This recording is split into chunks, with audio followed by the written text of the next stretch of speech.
Good morning! Pwede pala ang laman loob ng manok sa bopis, kaya ayan, sinubukan ko na rin. Napanood ko lang ito at sa tingin pa lang mukhang masarap na, kaya kung kumakain ka ng bopis, itry mo na rin. Atay at balon-balunan ng manok ang ginamit ko dito. Sa paglilinis ng balon-balunan, kanya-kanya tayong diskarte dyan. Pero ako, ganito ako maglinis. Nilalagyan ko ito ng asin at nilalambas ko itong mabuti. At pagkatapos, hugasan lang natin ito. Pakukuluan ko lang ito sa luya at lalagyan ko na rin ito ng asin. Saglit ko lang pinakuluan yung atay, pero balon-balunan hinayaan ko munang lumambot. Pagkatapos, hiniwa ko lang ng maliliit yung balon-balunan, pero yung atay hindi masyadong maliliit kasi mabilis naman ito madurog. Naghiwa na rin ako ng bawang, sibuyas, kamatis, bell pepper at carrots. Sa kawali, magpainit lang tayo ng mantika at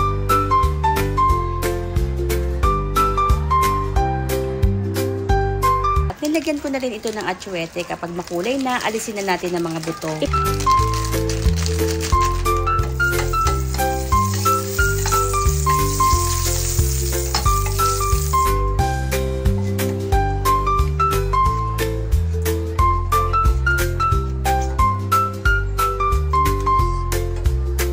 Prito ko muna saglit yung atay. Gusto ko kasi dito yung medyo prito. Pero pwede nyo naman pagsabayin yung atay at balon-balunan pag inilagay na.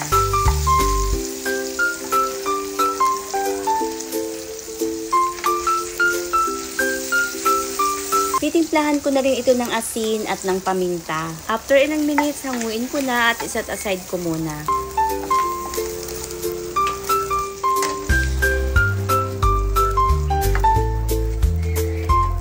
Nag-add lang ako dito ng mantika at nagisa na rin ako dito ng bawang. At kapag nangangamoy na, ilagay na natin ang sibuyas. Nilagay ko na rin yung kamatis. Yung sibuyas, hiwain nyo na lang din ng maliliit. Nasanay kasi ako sa ganyang hiwa.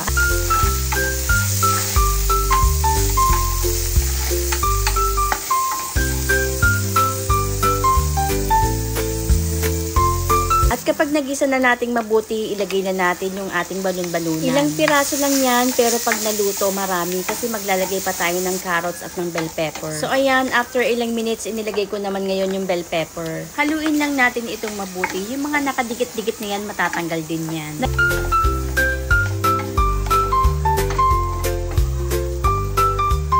Naglagay rin ako dito ng soy sauce. Pwede rin kayong gumamit ng seasoning na gusto ninyong ilagay. Haluin ko lang ulit at pagkatapos, nilagay ko na ang carrot. Haluin ko lang ulit at pagkatapos, inilagay ko naman yung atay.